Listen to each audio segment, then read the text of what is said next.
Bom dia a todos. Vamos dar início à aula de hoje. Hoje a gente vai seguir discutindo as diversas modalidades de técnicas para extração líquido sólido, para isolamento de analitos voláteis e semivoláteis de amostras sólidas e semissólidas. Aula passada a gente iniciou falando um pouquinho da extração Soxhlet, método clássico, de extração líquido sólido, e começamos a discutir brevemente as suas diversas variantes. Inicialmente, a extração assistida por ultrassons, ultrasonic extraction. Hoje vamos dar seguimento, falar da extração por fluidos pressurizados e por água superaquecida. Como a gente havia mencionado previamente, no caso de amostras sólidas, o aspecto mais importante que a gente tem que considerar, que a gente tem que olhar nos diversos métodos de extração e pré-concentração, é a velocidade com que você transfere analito da matriz para a fase extratora, a cinética do processo. A gente tenta acelerar a cinética do processo, ela é o limitante nas metodologias. Ultrassom é um dos artifícios que a gente usa para isso, é uma das ferramentas. O outro é o uso de altas temperaturas e pressão. Isso é a base da chamada extração por fluidos pressurizados, genericamente conhecida como PFE, Pressurized Fluid Extraction. Bom, como o próprio nome diz, você usa solventes, ou mistura de solventes, sob alta pressão e temperatura que são injetados na amostra em uma célula lacrada, em uma célula conveniente. Obviamente você não vai poder usar materiais improvisados por causa das condições extremas de pressão e temperatura.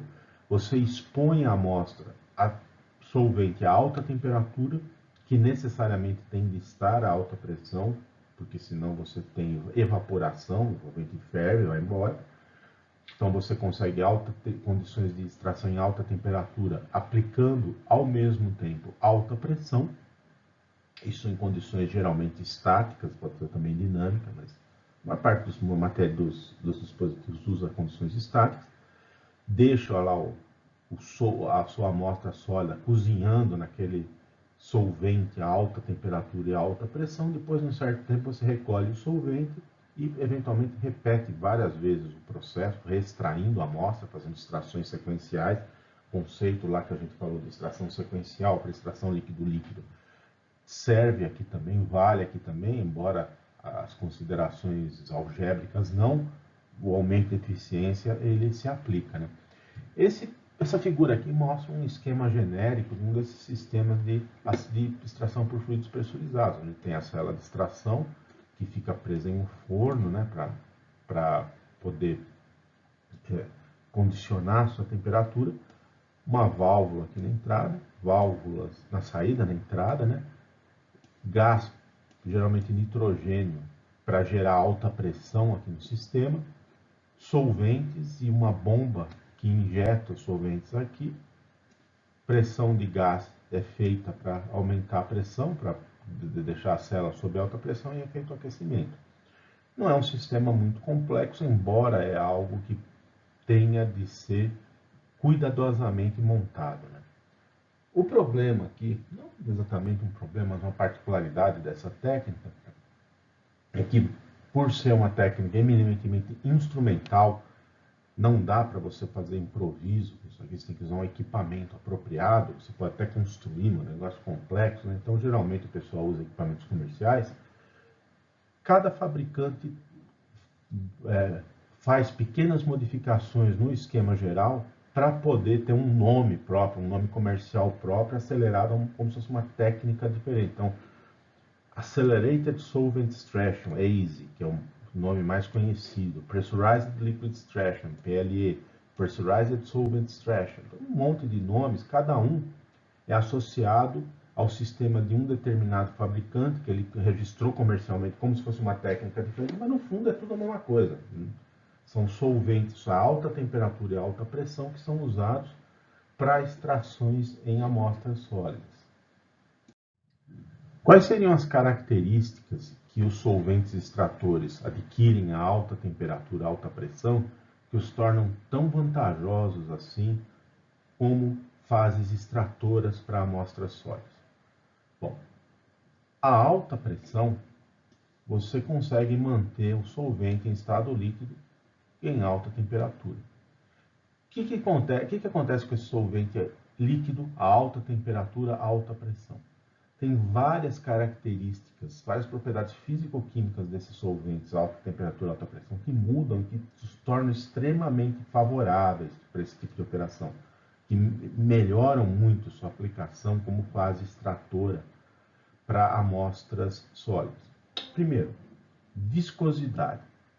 Aumentando a temperatura, você tem um decréscimo significativo na viscosidade de qualquer solvente. Esse gráfico aqui mostra a variação da viscosidade da água em micropascal segundo, né, de 0 até 100 graus Celsius. Isso é a temperatura ambiente, mas a altas temperaturas, a tendência, a pressão ambiente, altas pressões, a tendência é a mesma. A gente tem um decréscimo pronunciado aqui da viscosidade. A temperatura ambiente, a viscosidade da água, era aproximadamente 800 micropascal segundo. A 100 graus Celsius, o seu ponto de ebulição, ela desce a aproximadamente metade. Diminui mais que 50% a viscosidade da água. O que isso significa? Sendo o solvente menos viscoso, ele penetra mais facilmente entre as partículas da sua amostra e penetra também mais facilmente no interior de poros dessa amostra. Ele penetra nas porosidades, ele entra lá dentro da porosidade. Entrando dentro da porosidade, ele acessa analitos que estariam sorvidos em áreas pouco acessíveis, em áreas inacessíveis.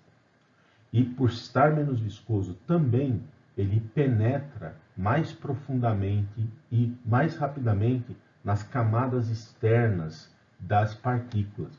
Lembrem que a gente falou da estrutura, da microestrutura típica de partículas de sedimentos, de pó, de materiais sólidos naturais. Não são partículas homogêneas. Geralmente você tem um núcleo inorgânico duro, rígido, e camada ou camadas de materiais orgânicos e inorgânicos menos rígidas, onde você pode ter analitos sorvidos, dissolvidos, que têm que ser removidos. Nesse caso, um solvente menor viscosidade, ele penetra nessas camadas e colabora ou para arrancar as próprias camadas, para estourar, essas camadas entumecem, acabam descolando e você tem um acesso melhor, ou pode até dissolver coisas e tirar fora dessas camadas externas. Em adição a isso, a tensão superficial dos solventes também diminui. Então aqui tem o mesmo gráfico, tensão superficial, milinewton por metro, em função da temperatura para a água. De 0 até 100 graus vai de aproximadamente 75 milinewton metro para 60, uma diminuição razoável, não tão dramática quanto a diminuição da viscosidade, mas significativa. Você tem uma menor tensão superficial, isso indica que o solvente fica mais molhável, você consegue molhar mais facilmente uma superfície com esse solvente. Um solvente com alta tensão superficial, ele tenta ficar agregados, formar gotículas na superfície de um sólido e não molha, não interage com essa superfície. Se a tensão superficial diminui, as gotas tendem a se desmanchar e o solvente forma um filme na superfície dos sólidos que estão em contato com ele. É o que acontece mais ou menos quando coloca detergente na água, né? Você não tem mais aquelas gotículas que aderem à superfície, você forma um filme em cima de superfícies hidrofílicas.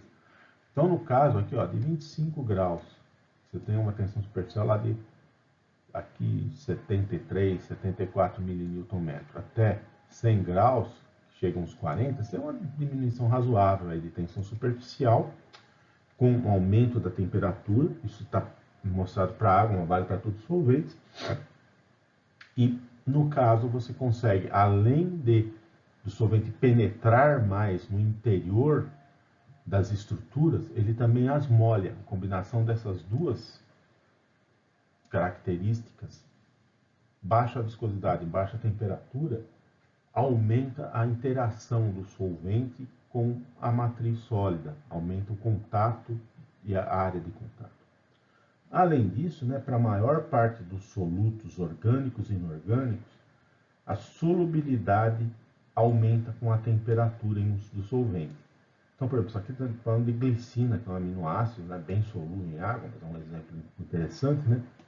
De 25 até 100 graus, a solubilidade da glicina aumenta pelo menos 3 vezes, ou seja, a solubilidade, a concentração da solução saturada de glicina aumenta 3 vezes, quer dizer, constantes de distribuição entre matriz sólida e solvente, no caso água ou qualquer outro, né, iriam ser modificadas a alta temperatura via de regra para valores mais favoráveis à dissolução desses solventes. Aqui já é um aspecto mais termodinâmico que cinético. Também um aspecto cinético porque o gradiente, né, de concentração aumenta, né? O gradiente de concentração entre amostra e solução aumenta também.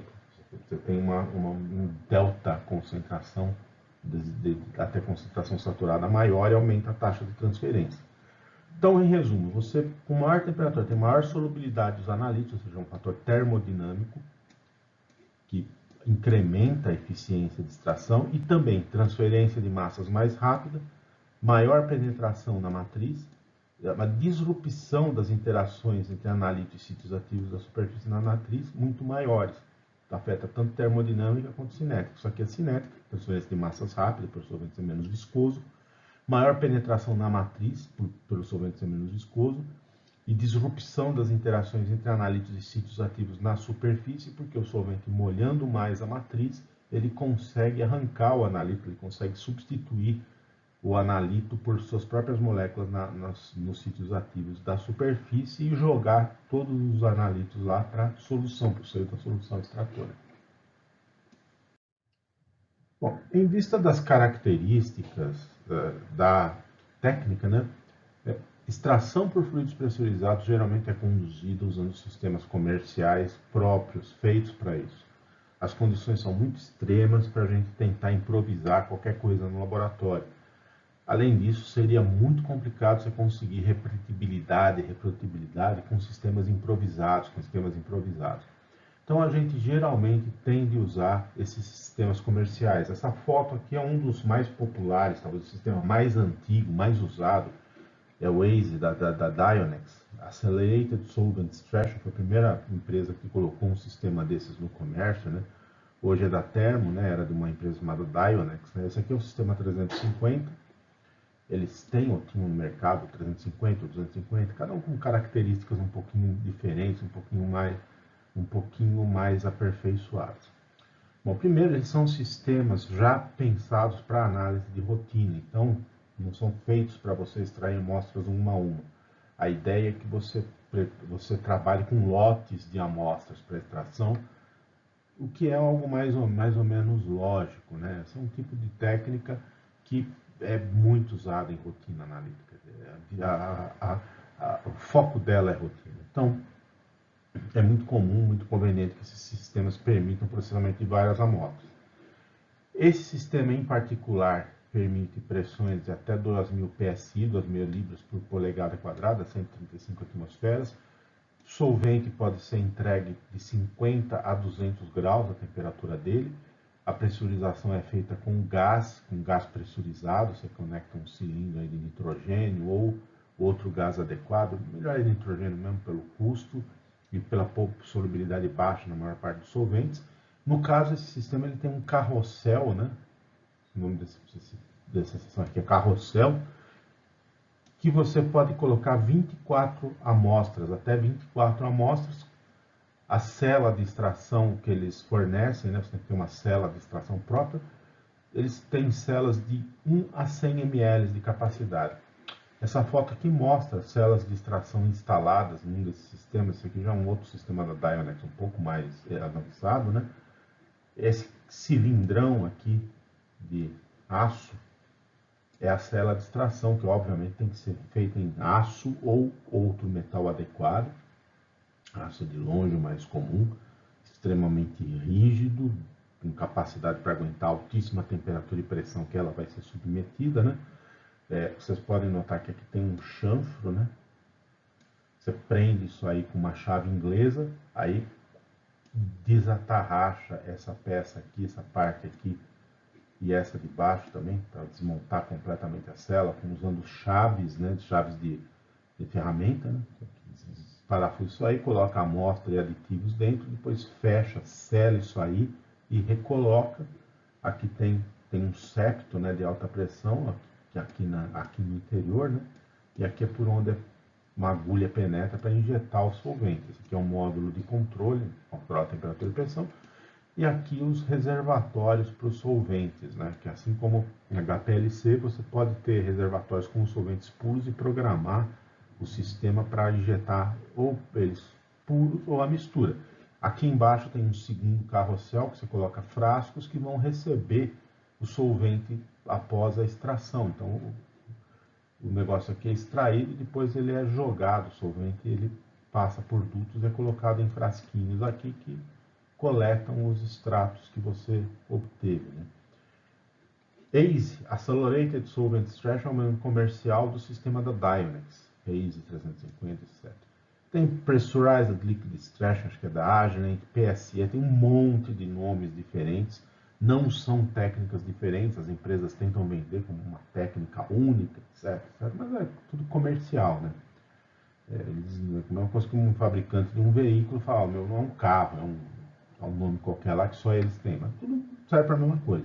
Então tem que tomar às vezes um certo cuidado com isso aí. É tudo a mesma técnica. Várias siglas, mas exatamente a mesma abordagem. Bom, o território preferido da extração por fluidos pressurizados são amostras como solos, sedimentos, similares, né? Solo, sedimento, pulverizado atmosférico. É muito útil o uso dessa técnica, ela é muito difundida em análises de rotina, monitorar a contaminação do solo, lodos de esgoto. O esquema geral para análise é mais ou menos o mesmo para todas essas amostras. Aqui tem uma metodologia genérica para extração de POP, né, de poluentes orgânicos persistentes, persistent organic pollutants, esses poluentes tipo de BHC, organohalogenados, alguns organofosforados, inorgânicos que você joga no solo, lá no ambiente, ele fica por muito tempo. Bom, sempre você inicia esse procedimento com a parte de homogeneização da amostra. Tem que secar a amostra ao ar. Você vai lá no campo, coleta a amostra, geralmente ela tem um teor de umidade elevado. É conveniente você pegar, colocar essa amostra numa bandeja e deixar ela secando ao ar por pelo menos um dia, peneirar para remover impurezas maiores, galhos, folhas, insetos, esse tipo de coisa. Aí depois você tem que triturar ela de forma bastante intensa, tem que triturar ela em partículas pequenas. É quase que mandatório que na análise de amostras sólidas a amostra esteja bem triturada, esteja dispersa na forma de partículas a menores possíveis, para você ter acesso aos analitos no seio da amostra, no interior da amostra. Geralmente isso é feito para amostras desse tipo com os chamados moinhos de bolas, né? Esses moinhos de bolas parecem uma betoneira, aqueles caminhões que carregam cimento, né? Ele tem um recipiente redondo, cilíndrico, que gira, lacrado, que você pode fechar ele. Dentro desse recipiente você coloca esferas grandes, né, de alguns centímetros, de aço ou de porcelana, e aí joga a sua amostra lá dentro. Fecha e o motor faz esse moinho de bolas girar, como se fosse aquelas betoneiras mesmo. E você deixa desde alguns minutos até algumas horas aquilo lá girando. Aquelas bolas vão atritando, né, com a amostra e vão moendo ela paulatinamente. Esses moinhos de bolas aquecem muito, o atrito também gera calor, então geralmente eles são refrigerados. Aí depois de algumas horas você abre, retira o material lá dentro, peneira para separar as esferas do moinho de bolas da amostra peneirada e você está com a sua amostra pronta, né? Então laboratório de análise de solos ou de amostras similares é quase obrigatório, solo, rocha, mineral, até esses moinhos de bolas. Bom, aí você tem a sua amostra já preparada, você pesa a alíquota desejada, mistura com alguns aditivos, né? Secante, geralmente seu sulfato de sódio, para eliminar outros traços de umidade, como você muitas vezes vai usar solventes não aquosos, o sulfato de sódio não vai se dissolver nas etapas seguintes, ele simplesmente vai absorver a água, uma sorção quimisorver a água, vai formar sulfato de sódio hidratado, pentohidratado, vai remover. Cobre metálico, quase sempre você tem que adicionar um pouco de cobre em pó às amostras sólidas. Por quê? Muitas amostras de solo, de esgoto, quase todas elas têm compostos de enxofre ou até enxofre elementar. Esse enxofre vai ser extraído, a menos que ele seja o interesse da sua análise, quase nunca é, né? Você tem que eliminar, porque ele vai ser extraído, ele vai para o solvente, e enxofre não é algo muito conveniente para um cromatógrafo a líquido a gás, para a maior parte dos sistemas analíticos similares, espectrômetros de absorção, ele é muito corrosivo. Enxofre ele vai atacar as superfícies do cromatógrafo, do espectrômetro, e vai eventualmente até destruir filamento de massa. É um negócio que você tem que remover da sua amostra. Na pior das hipóteses, você vai ver um pico de enxofre enorme, largo, que vai se sobrepor a todo mundo lá. Então, comum, análise de petroquímica, tudo isso, você coloca cobre metálico lá em alguma etapa do preparo de amostra. O cobre metálico ele reage com enxofre, forma sulfeto de cobre, que é eliminado, né, que é separado, e remove o enxofre sem interferir com o resto. E você também geralmente mistura na amostra um dispersante, terra de atomácia selite, é um sólido, uma sílica sólida, uma sílica porosa sólida. Por que isso? Né? Imagina, você tem solo com partículas lá de 10, 15 micrômetros. Aí você coloca num cartucho de aço e enfia lá hexano ou qualquer outro solvente em altíssima pressão. O que vai acontecer com esse solo? Vai virar um barro sob alta pressão, aquilo lá vai compactar, virar um tijolo lá dentro. Você não vai ter fluxo de solvente. Aquilo vai compactar, vai virar um plug sólido completamente não permitindo a passagem de solvente.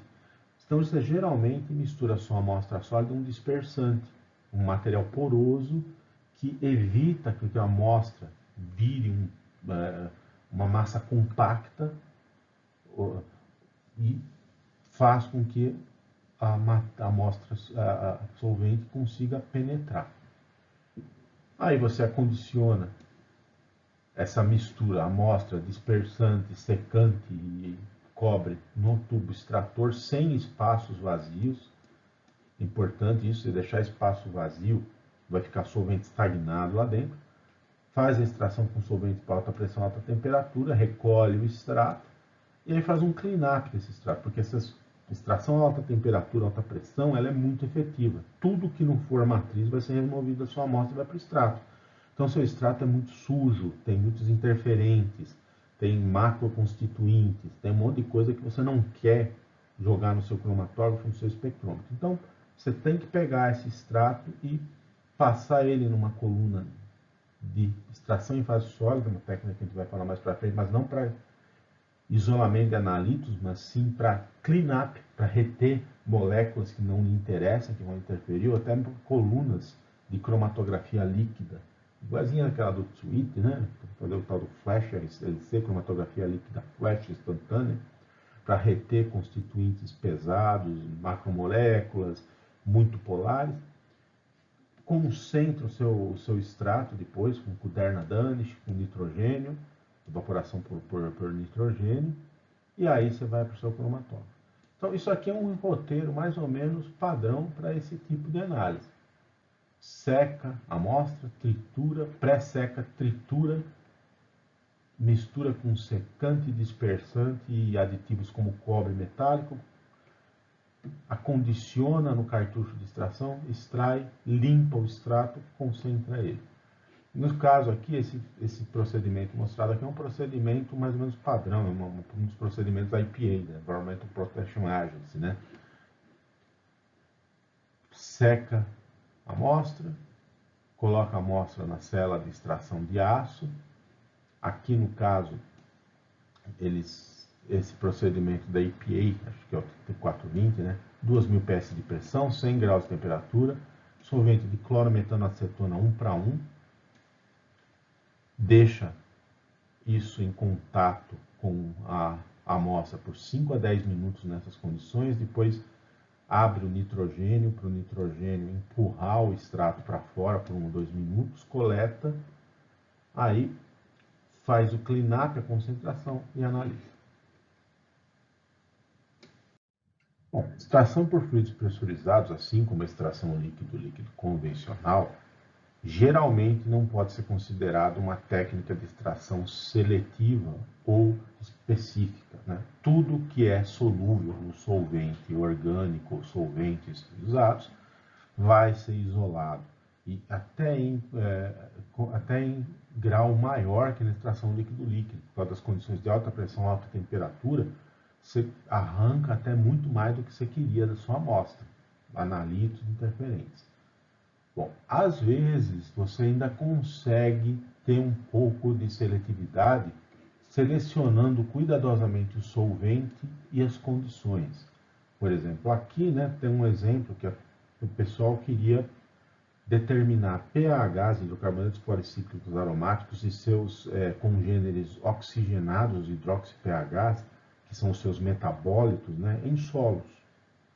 Então eles conseguiram fazer um fracionamento, né, desses analitos, regulando as condições de extração. Então eles pegaram, isso aqui é a cela de extração em fase líquido sólido, né, de PFE, pesavam alíquotas de meio a 1 grama de solo, preparado lá como a gente mostrou, montavam a cela, colocavam um pouco de sílica gel na cela, 4 gramas aqui no caso, uma camada da amostra com peso conhecido, com massa conhecida, e completavam a cela com terra de atomácea, com aquela sílica fóssil porosa. Porque essa estrutura é muito comum também, o pessoal, independente de ser seletiva, tentar fazer seletividade, não é muito comum o pessoal fazer isso. A sua cela de extração, né, ela tem um volume fixo. Você pode até ter no seu laboratório celas de extração de tudo quanto é volume, mas dificilmente você vai ter celas de extração exatamente com o volume da amostra específica que você vai analisar naquele dia, com a massa que caiba exatamente sem sobras da sua amostra. E é importante, as celas têm de estar completamente preenchidas. Se tiver espaço vago, a amostra vai se dispersar lá dentro, vai ter espaço vago, você vai ter um monte de problemas, a coisa não vai funcionar. Então a célula tem que estar densa e compactamente preenchida com amostra ou com aditivos inertes.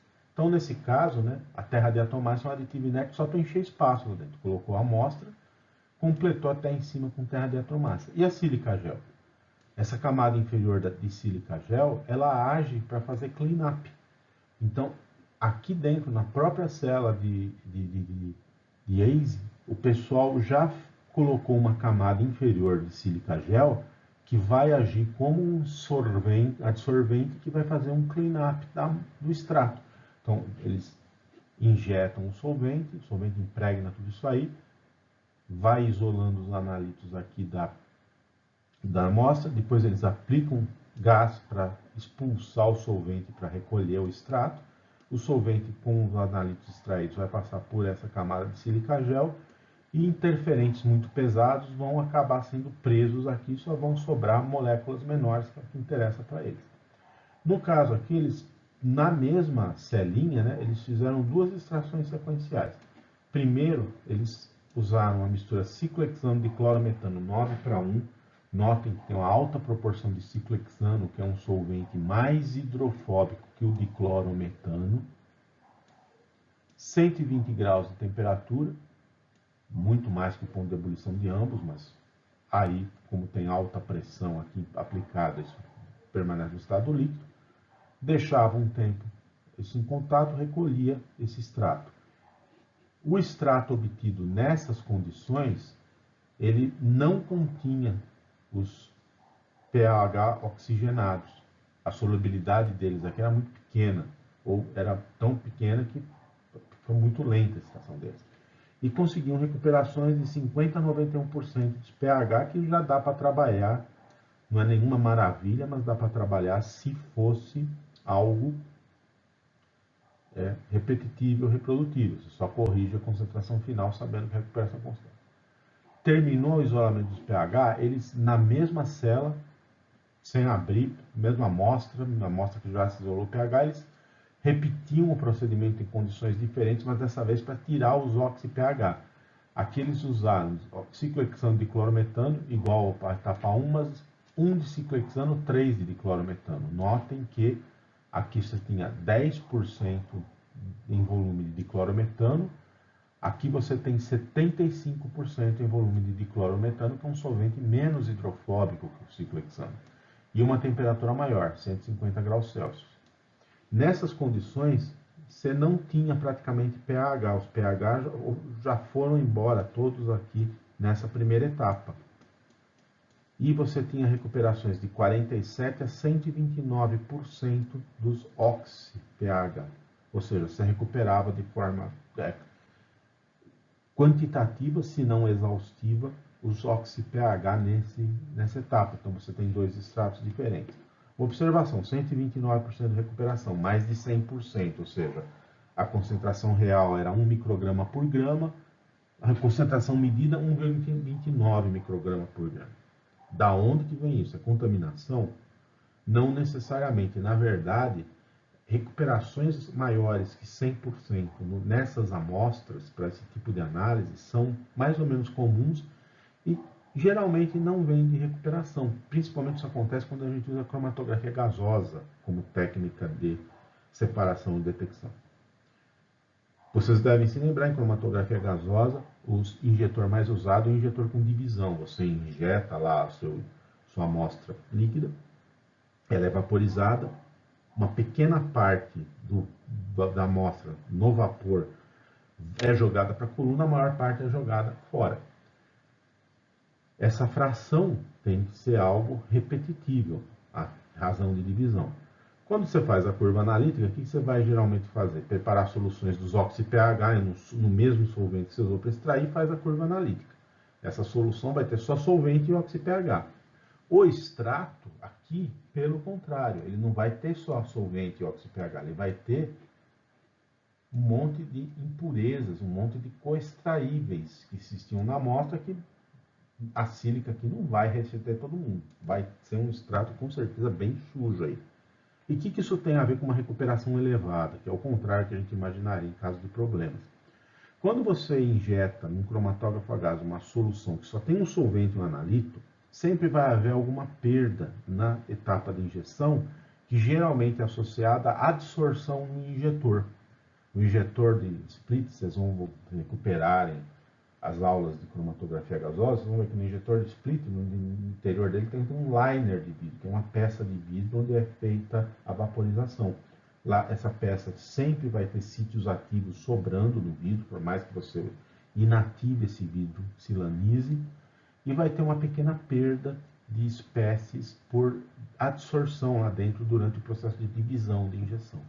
Quando você injeta um extrato sujo, como esse aqui, os sítios ativos residuais do liner e das superfícies do injetor vão tender a ser ocupados por impurezas da sua amostra. Os analitos também vão ocupar, mas ainda tem uma competição. A perda de analito por absorção acaba sendo menor, ou seja, o extrato sujo indiretamente acaba compensando um pouco a perda que teria. Então, concentrações iguais de uma solução absolutamente pura e uma solução que tem impurezas, no processo de injeção do cromatógrafo a gás com divisão, a solução contendo impurezas vai ter uma transferência eventualmente mais efetiva do analito para a coluna do que na outra. Então a gente acaba observando essas recuperações elevadas, que o pessoal sempre fala que é contaminação. Quase nunca é, quase nunca o problema é esse. Você compara a área de pico cromatográfico de uma solução sintética que só tem um analito e solvente com a área do pico cromatográfico de um extrato que, além de analito e solvente,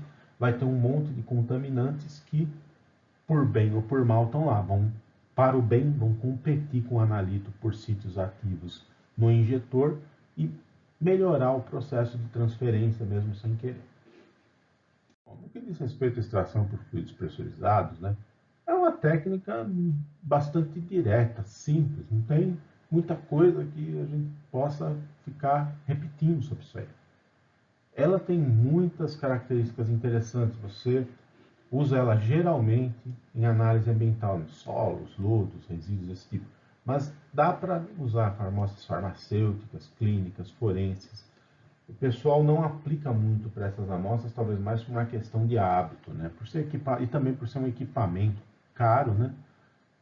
E acaba sendo mais limitado o uso nessas amostras, pouca gente vai investir em um equipamento para isso, só para isso. Você pode usar para quase todo analito volátil, não, semivolátil, não volátil. Obviamente, coisas voláteis você não vai analisar usando essa técnica, mas tudo isso aí é adequado. Processamento é rápido, comparativamente rápido, né?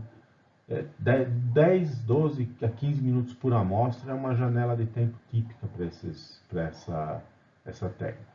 E os sistemas geralmente permitem processar simultaneamente ou sequencialmente, de forma automatizada, várias amostras. Então, acaba sendo bem conveniente para a rotina. E as eficiências de extração geralmente são muito altas por causa das condições que você usa. E essas eficiências altas são obtidas com um uso comparativamente limitado de solvente orgânico. Se você fosse usar outras modalidades de extração, normalmente você usaria mais solvente orgânico do que você usaria com ACE e com PLE. Bom, o problema é que o equipamento para implementar isso é caro. 10 a 50 mil dólares, o custo típico de um equipamento de ACE, né? Você geralmente só vai ter ele se você for usar muitas vezes. Não é um equipamento que você vai ter no laboratório para uso eventual por causa do custo, né? Muitos desses métodos ainda usam solventes organoclorados e a gente tenta escapar dos solventes organoclorados em qualquer procedimento em laboratório de pesquisa de rotina, sempre que possível. Organoclorados, eles são tóxicos, são mais caros e o descarte deles é complicado. Ele é caro o descarte, como a gente já mencionou várias vezes, e mesmo quando você descarta eles, eles são poluentes muito perigosos. Mesmo a incineração deles forma compostos como paraclorobenzodioxinas, que são poluentes terríveis. Então, a gente tenta escapar dos organoclorados. E, finalmente, né, você paga um preço pela eficiência dele. É um processo pouco seletivo. Tudo que tem na sua amostra vai para o extrato. Você vai ter os tais coextrativos, né, que vão fazer com que o extrato seja muito sujo. Os extratos de ACE, de PLS, você vê que são pretos, são escuros. Eles são visivelmente sujos. E você tem que limpar eles antes da análise. Não tem jeito. Você tem que ter a extração em fluido pressurizado, ela geralmente é apenas uma das etapas do seu processo. Ela não vai ser quase nunca a etapa 1. Bom, existe uma modalidade de extração por solvente a alta temperatura e alta pressão que tem aspectos um pouco diferenciados da técnica geral e que merece um olhar à parte, né? É o uso de água superaquecida para extração, a chamada extração por água superaquecida ou subcrítica, superheated water extraction. Bom, qual que seria a grande diferença, a característica única que a água a alta pressão e alta temperatura tem em comparação com outros solventes, né? Bom, como todo solvente líquido, né, ela se mantém nesse estado a altas temperaturas, mas além do aumento da difusibilidade de analitos e diminuição da tensão superficial que acontece para todo mundo, diminuição da viscosidade, para a água também vai haver uma diminuição na chamada permissividade. Permissividade, epsilon, né, é uma propriedade que indiretamente mede o quão hidrofóbico, quão capaz de dissolver substâncias pouco polares, substâncias hidrofóbicas, é um solvente. Na verdade, seria a capacidade de um líquido atuar como isolante elétrico, né? Quanto maior a capacidade de um líquido atuar como isolante elétrico, indiretamente, não é causal essa relação, mas elas são propriedades relacionadas, como maior a permissividade, né, de um líquido, maior a capacidade dela dissolver substâncias hidrofílicas, mas a água tem alta permissividade. Solventes com baixa permissividade, Epson, são solventes pouco polares, solventes hidrofóbicos. Bom, o que acontece com a permissividade da água quando se aumenta a temperatura? Esse gráfico aqui mostra, né, a variação desse parâmetro de permissividade com o aumento da temperatura da água sob várias pressões, né? 33, 129 e 322 bar. A permissividade vai diminuindo. Diminui bastante a permissividade. Então, notem que 100 graus está aqui, né? A temperatura ambiente você só poderia chegar aqui, na pressão ambiente. Mas aqui a gente tem sistemas com alta pressão, alta temperatura. Então, você pode aquecer a água a pressões e temperaturas maiores, dependendo da pressão, e ela continua líquida. A 33 bar, o limite aqui, é perto de 240 graus Celsius, né? Aí ela evapora, vira vapor. A 129 bar, o limite é 350 graus Celsius. E aqui a 300 bar, o limite é 450, quase 500 graus Celsius, a água líquida. Então dá para a gente medir a permissividade da água, alta pressão, alta temperatura, até temperaturas bem altas. O que acontece? Vai diminuindo, diminuindo, diminuindo. Essa linha verde aqui mostra a permissividade da acetonitrila à temperatura ambiente. A linha vermelha embaixo do metanol. O que isso quer dizer, né? A temperaturas entre 200 e 240 graus Celsius, mais ou menos, a partir dessas temperaturas, a água tem uma permissividade tão baixa quanto a de acetonitrila e metanol, que são solventes orgânicos. Ou seja, a altas pressões e altas temperaturas, ela tem um comportamento de um solvente, não de um solvente pouco polar, de um solvente hidrofóbico, não chega a esse ponto. Mas ainda assim, o comportamento como solvente orgânico polar. Então, analitos que normalmente não seriam solúveis em água a pressão e temperatura ambiente, você consegue facilmente dissolver eles em água a altas temperaturas e altas pressões. Isso faz com que a água superaquecida se comporte como um solvente muito, muito interessante para extrações onde normalmente ele não seria usado. Esses gráficos aqui ilustram de forma bem precisa isso, né? Eles mostram a variação da fração molar da água em suas soluções saturadas, aqui em escala logarítmica, né, negativa, está inverso, em função de 1 sobre temperatura, na verdade 1000 sobre temperatura, né? Isso aqui é um gráfico tipo Clausius de uso em físico-química, então por isso a inclinação é inverso daquilo que a gente esperaria.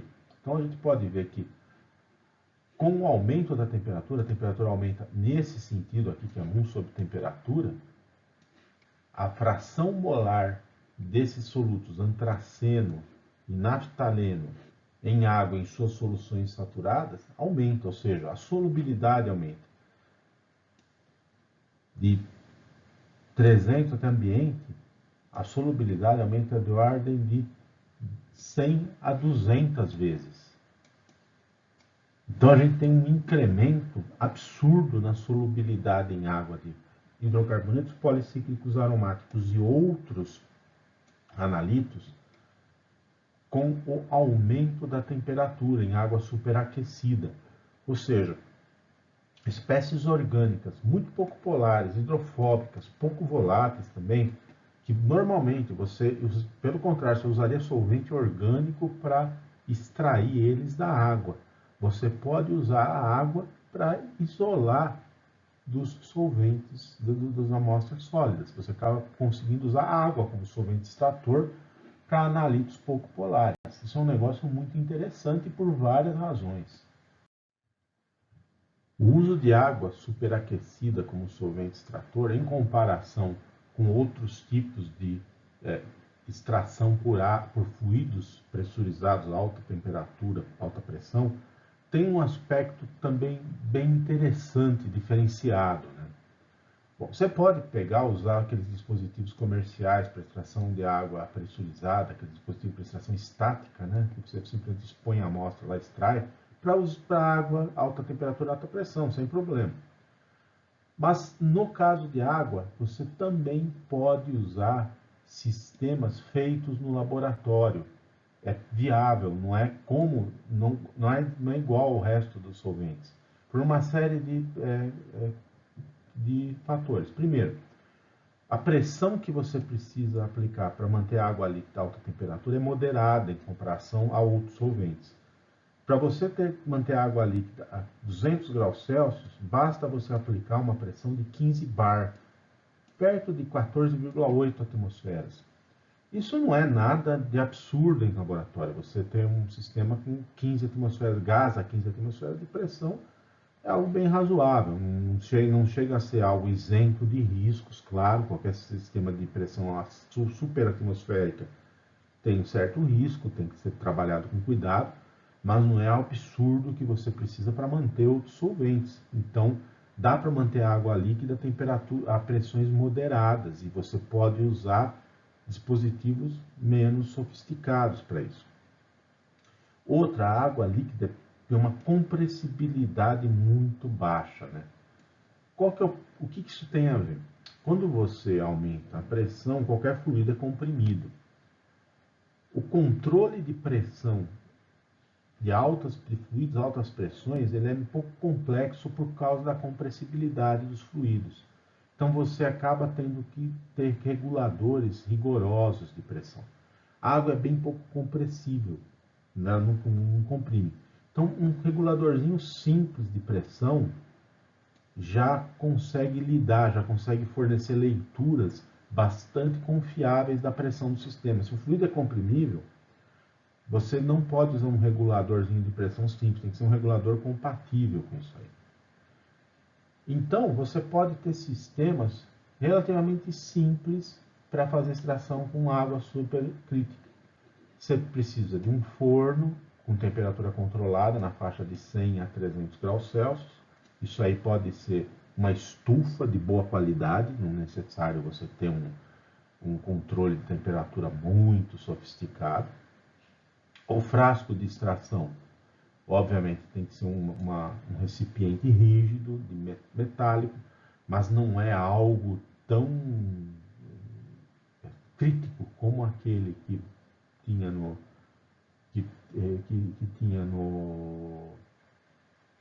caso das outros solventes. A pressurização da água pode ser feita com bombas de cromatografia líquida de alta eficiência, já são suficientes, né, para injetar água com a pressão adequada. E aqui na saída você pode ter um restritor simples, um regulador de retropressão chamado Back Pressure Regulator. Back Pressure Regulator é um dispositivo de regulação de pressão que regula a pressão atrás, né? Regula back pressure, né? Como o próprio nome diz. Regula a pressão do sistema antes dele. Ele alivia a pressão para deixar a pressão no valor que você regula. E aqui a controle do extrato, a saída do extrato. E finalmente, né, o extrato que você obtém no final é aquoso. Sempre é melhor você trabalhar com água. A água é o solvente verde por excelência, em termos de custo, em termos de segurança. E geralmente, em amostras aquosas, você pode diretamente analisar por cromatografia líquida de alta eficiência e muitas outras técnicas. GC não, GC já não é legal. Extração por água superaquecida, muitas vezes o uso direto com GC, água não é um solvente amigo do cromatógrafo a gás. Mas para cromatografia líquida de alta eficiência e para outras técnicas cromatográficas e não cromatográficas de separação, detecção e análise, ela geralmente é bem adequada. Então, em comparação com extração com fluidos pressurizados convencional, a água superaquecida tem uma série de características muito interessantes, muito vantajosas. Bom, o uso de água como solvente extrator alta temperatura, alta pressão, como a gente disse, não é isento de problemas. Como a gente mencionou, especialmente cromatografia gasosa, é incompatível com amostras aquosas. Então, muitas técnicas não têm problema com amostra aquosa, até preferem uma amostra, um extrato aquoso. Cromatografia gasosa, não. Então, isso é um problema, dependendo do analito, né? Se você for usar essa técnica, você tem que tomar alguma providência. Outro fator que não é muito óbvio, né, é o fato que você tem que usar o extrato a temperatura ambiente. Você extrai a alta temperatura, mas o solvente, quando você for usar ele, está a temperatura ambiente. Então, a hora que você diminui a pressão, você tem que, obviamente, diminuir a temperatura do extrato aquoso. Então, você fez a sua extração, vai recolher o extrato aquoso, você tem que diminuir a pressão e resfriar também o extrato, senão ele vai evaporar, a água evapora. O que vai acontecer? Dependendo da concentração do analito no extrato e da solubilidade desse analito em água a temperatura ambiente, a hora que você resfria o extrato, ele pode precipitar, se a sua concentração no extrato for elevada, ou adsorver. Você vai diminuir a temperatura, isso é necessário por causa da diminuição da pressão, que vai ter que ser feita quando você recolhe o extrato para uso. A permitividade do solvente vai voltando, a água vai voltar a perder seus superpoderes de solubilidade, já são solutos hidrofóbicos que você conseguiu remover da amostra em alta temperatura e pressão, vão querer escapar da fase aquosa, ou precipitando, geralmente a concentração é baixa e você não atinge o produto de solubilidade deles. A solução não chega a saturar, porém, o aumento da hidrofilicidade da fase solvente, né, da água, facilita a absorção desses analitos em qualquer superfície que eles estejam em contato, senão você acaba perdendo eles nas paredes do recipiente. Então tem que tomar muito cuidado com isso. O que alivia um pouco isso é você imediatamente reextrair o extrato. Tanto, dependendo da técnica que você vai usar, é muito conveniente, quase que obrigatório, que depois da extração por água superaquecida, você isole o analito do extrato, ou por SPS, extração em fase sólida, por microextração em fase sólida, por qualquer outra técnica antes de seguir com sua técnica, seu procedimento analítico. Você reextrai, você não usa o extrato direto. Esse sisteminha aqui é um sisteminha simples que mostra como você pode fazer isso online. O sistema de HPLC, que usa água, né, como fase móvel. Então, no caso, você pode até usar uma fase móvel diferente, armando esse sistema aqui com uma configuração diferente, isso não é difícil. Mas você tem combinados em linha a coluna cromatográfica de HPLC, um cartucho de extração em fase sólida para cleanup e, no princípio do sistema, um módulo de extração com água subcrítica, com água a alta pressão. Então você tem aqui a sua cela de extração, que fica dentro de um forno para você aquecer a água pressurizada dentro da cela de extração. Ela é conectada em série a uma coluna, a um microcartucho empacotado com resina poliestireno de vinilbenzeno, um adsorvente sólido. Isso aqui é um cartucho de SPR, a gente vai falar mais adiante dessa técnica. E tudo isso aqui num sistema cromatográfico de HPLC usando água como fase móvel. Então, quando você está fazendo a extração, você coloca a sua amostra sólida aqui. Você tem válvulas rotatórias de multiportas, né, que você pode direcionar o fluxo para um lado ou para outro.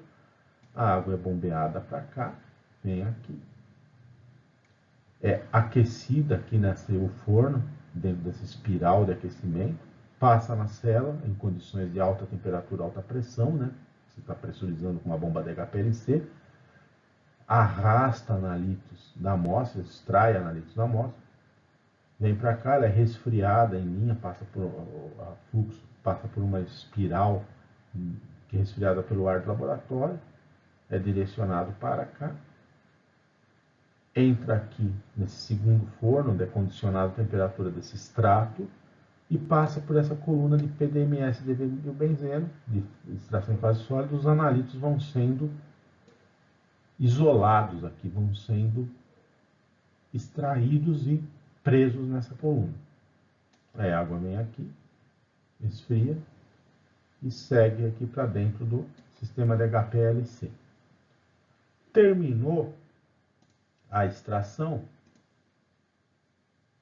é feita a dessorção. A gente muda o solvente aqui no sistema, em vez de água, usa um solvente que consiga remover os analitos da coluninha de PDMS, PS-DVB, e essa válvula aqui é chaveada para bypassar a amostra sólida que estava aqui. Você já extraiu, você não precisa mais dela. Vem aqui, passa aqui, lava a coluna de SPE, dessorve o analito e injeta ele no cromatógrafo. Feita a injeção do analito que estava dissolvido aqui, que é removido pelo solvente e jogado aqui dentro, simplesmente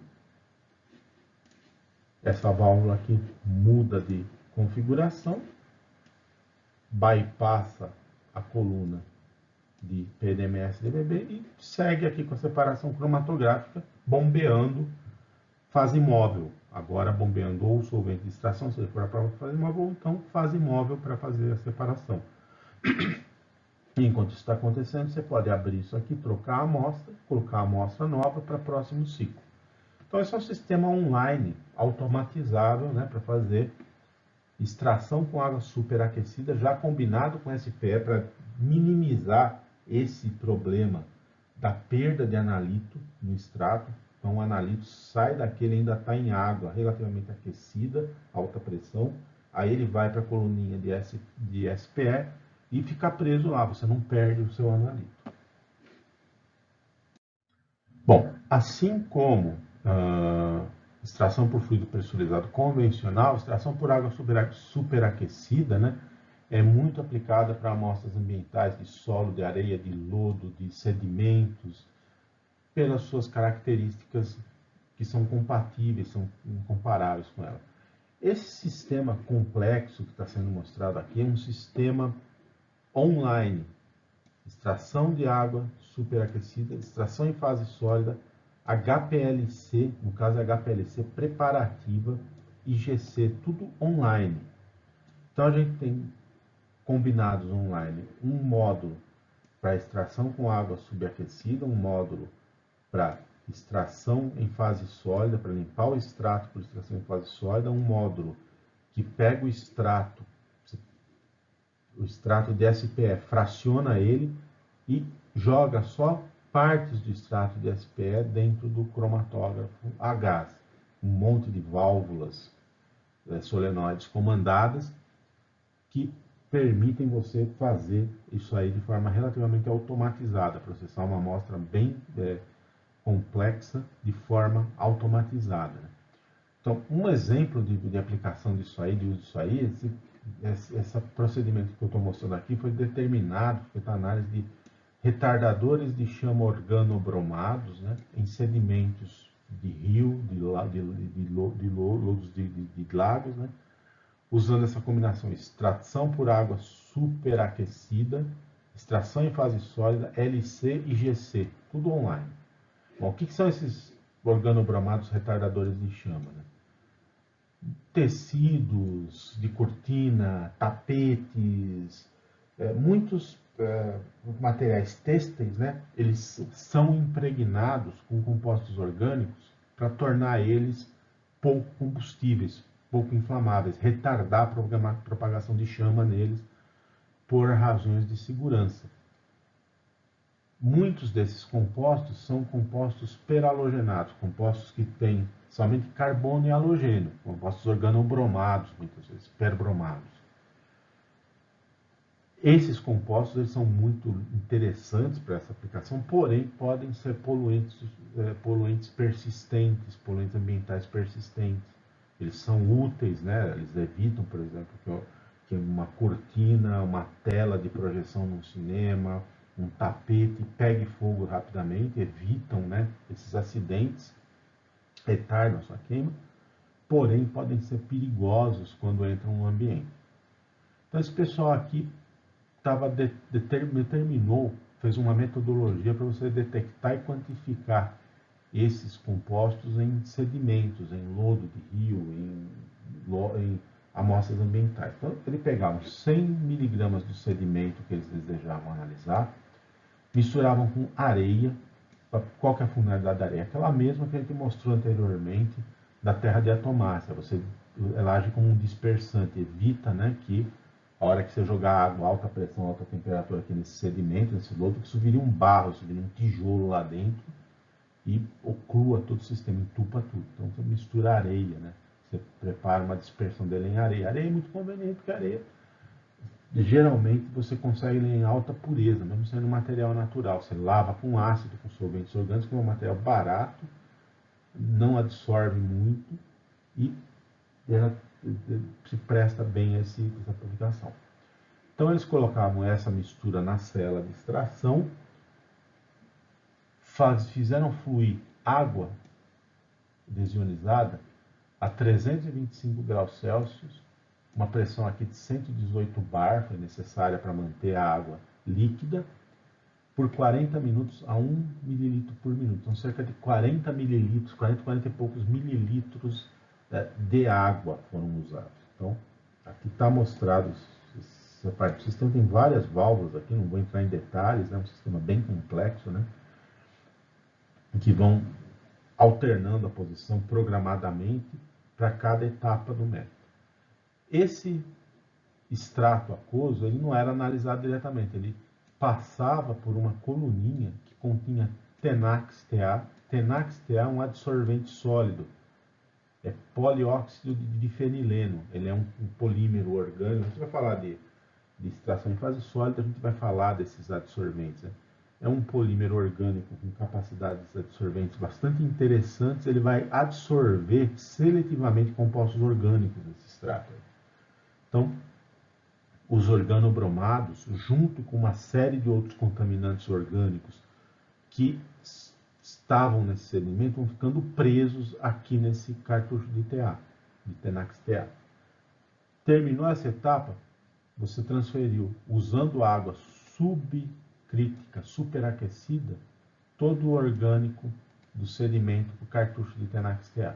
Segunda etapa, usando pentano, acetato de etila, uma mistura que tem 15% em volume de acetato de etila em pentano.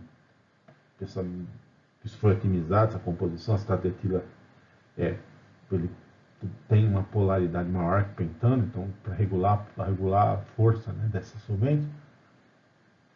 3,5 ml de pentano foram passados nesse cartuchinho do Tenax e isso foi direcionado diretamente para uma coluna de HPLC, 15 centímetros, 2,1 milímetros de diâmetro interno, de cianopropilsílica, fase normal, né, com diâmetro de partícula 5 micrômetros, né, condições em que a eluição era quase inexistente. Então, o que saía daqui ia ficando preso na ponta da coluna de HPLC. Terminou, eles começaram a eluir um solvente adequado, né, para eluir os constituintes que foram coletados aqui. A fração do que se eluía da coluna de HPLC, que saía entre 9,5 e 14 minutos, era coletada e uma alíquota dela foi injetada no GC-FID. Né? Nesse intervalo de tempo, saía, dentre outros compostos, os organobromados retardadores de enxame. Então, foram combinados, né, esse sistema aqui, um sistema automático, né, que ilustra, né, como várias técnicas de separação são combinadas para você conseguir fazer todas as etapas, conseguir tudo que você deseja do seu método. Extração por água subcrítica, um primeiro clean-up da amostra, na verdade uma primeira pré-concentração aqui, extraiu e não estava pré-concentrado. No cartucho de SPE há a pré-concentração. O LC é para fazer o clean-up, para fracionar. E aí analisou por cromatografia gasosa. Esse cromatograma é um dos exemplos de análise que eles mostraram. Notem que mesmo com todas essas etapas aqui de fracionamento no cartucho, etc., ainda sobrou bastante coisa no cromatograma, além dos organobromados lá, que era o foco deles, né? Então, eles aplicaram isso aqui para sedimentos marinhos contaminados, que tinham teores de 11 a 70 nanogramas por grama dos organobromados. Segundo o pessoal aqui, eles conseguiam enxergar um limite de detecção de 0,7 a 1,4 nanograma por grama dos compostos alvo aí deles, com precisão que variou de 2 a 28% relativa. Então aqui eles detectaram tetrabromo diclorociclohexano, pentabromo clorociclohexano, hexabromobifenila e heptabromobifenila, que esses aqui são os mais importantes, os retardadores de chama mais importantes aqui no sistema deles. É mais ou menos claro aqui, né? Se não tivesse todo esse cleanup, ia ser tanto pico aqui nessa região que eles não iriam ver nada. Então tem que ter essas várias etapas de cleanup, não basta pegar, extrair o sedimento e tentar injetar lá no cromatógrafo, você não vai ver nada, você vai ver lixo. Em comparação com extração com fluidos pressurizados convencional, a água subcrítica ela tem um nicho de aplicação diferenciado bastante interessante. Ela tem sido usada como uma alternativa para hidrodestilação para isolar voláteis e semivoláteis de vegetais. Hidrodestilação, o que é hidrodestilação? Você vai tentar isolar compostos semivoláteis, até mesmo voláteis, de matrizes vegetais, de folhas de sementes, para estudo fitoquímico, para um monte de coisa, às vezes até para preparativo, né? Para preparar esses óleos essenciais, essa forma como um óleo essencial é preparado. Então você pega, você mistura a sua folha finamente pulverizada, semente, lá, o tecido vegetal que lhe interessa com água, você começa a refluxar essa mistura num sistema específico chamado destilador de Clevenger. Compostos orgânicos, voláteis e semivoláteis da matriz vegetal vão sendo arrastados junto com o vapor, coevaporam, eles vão saindo junto com a água. Hora que a água condensa, ela está refluxando, esses compostos se separam e antes da água voltar lá para o frasquinho, para onde tem a matéria vegetal para continuar o ciclo, a água passa por um separador, o material orgânico vai se separando, vai formando um filme, uma camada no superior, né, desse extrato aquoso, né, que é o que a gente conhece por óleo essencial. Né? Então, essa produção de óleo essencial é que muitas vezes é feita com finalidade analítica, para você analisar, determinar os compostos orgânicos voláteis no interior. A extração com solventes orgânicos não aquosos não é muito adequado como substituto para extração por período de destilação. A destilação é feita a temperatura, a pressão ambiente, não é muito adequado. Mas água superaquecida pode ser feito para você extrair voláteis de vegetais, voláteis e semivoláteis, se você trabalhar com cuidado para não perder os voláteis, em substituição à água normal. Então, esse pessoal aqui mostrou como que dá para você analisar os voláteis, né, dessa plantinha aqui, essas sementinhas aqui, chamado cardamomo negro. Nome científico dele é Fructus amomi, que é muito usado na China, né, como condimento e como agente medicinal, como insumo medicinal. Né? Então você pegava 50 miligramas da frutinha seca, pulverizada, né, dessa sementinha aqui, extraía por 5 minutos com 1 ml por minuto de água a 160 graus, 60 bar de pressão. Então você tinha mais ou menos 5 ml de extrato aquoso, né? Pegaram esse extrato aquoso, 2 ml eram colocados num frasquinho de 4 e o headspace era extraído com um ciclohexano. Como a gente mostrou numa aula anterior, eles fizeram, uma microextração líquido. através do headspace, né, uma técnica que a gente mostrou lá, aquelas micro técnicas de gota suspensa, né, eles isolaram os voláteis no extrato aquoso que eles prepararam. O sistema que eles usaram está aqui, né? Então eles pegaram um cromatógrafo a gás, usaram só o forno deles, eles improvisaram a célula, o sistema de extração dentro do forno de um cromatógrafo a gás que estava encostado lá. Então tem um frasquinho de extração aqui. A água, ela era bombeada por uma bomba de alta pressão de HPLC para dentro dessa célula. Aí tem uma espiral de tubo aqui dentro do cromatógrafo antes de chegar no frasco de extração. É um recurso muito normal nesses casos para a água pré-aquecer, né? Ela passa por essa espiral aqui dentro do forno e pré-aquece, né? Ia passando por aqui. Aqui tem um cilindro de nitrogênio, né? Que você injeta nitrogênio a alta pressão em forma estática, né? Para pressurizar tudo isso aí, chegar a 60 bar. Então a água, a alta pressão, ela saía daqui arrastando os orgânicos, passava por um banho de resfriamento, aqui uma espiral. Aqui o back pressure regulator, regulador de retropressão, para manter tudo isso aqui atrás pressurizado. Então o extrato frio era recolhido diretamente aqui nesse frasquinho de coleta. Aqui tem um cromatograma obtido para essa amostra, né? Isso aqui é um cromatograma típico de óleo essencial, muito parecido com o cromatograma de óleo essencial, né? Essa região do cromatograma a gente tem os terpenoides, os sesquiterpenoides, né? Alguns mais leves, alguns álcoois e hidrocarbonetos mais leves, então tem claramente uma região onde saem os terpenos não oxigenados e oxigenados e os sesquiterpenos não oxigenados e oxigenados. Né? Então aqui tem cânfora, borneol, acetato de isobornila e aqui é um padrão interno que eles adicionaram para fazer análise quantitativa desse material.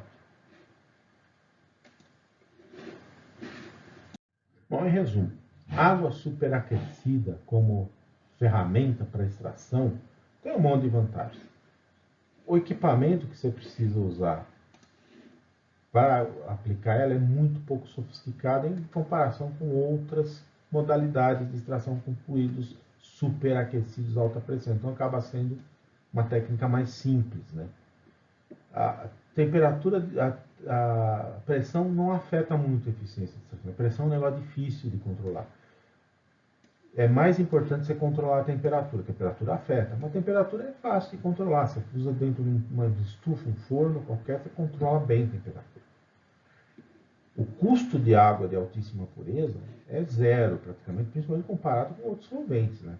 Claro, tem um custo, tem uma dificuldade de preparar, não é água de torneira que se usou, mas comparado com solventes de alta pureza que você vai usar em outras técnicas, não tem nem o que pensar. A água é muito mais barata, é quase zero custo. E é compatível com o tal do Green Analytical Chemistry, a técnica verde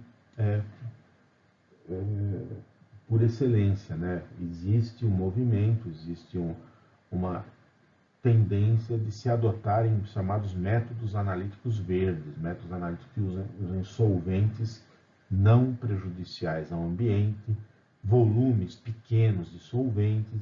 Então, ela é também o mais compatível com o meio ambiente que isso possível.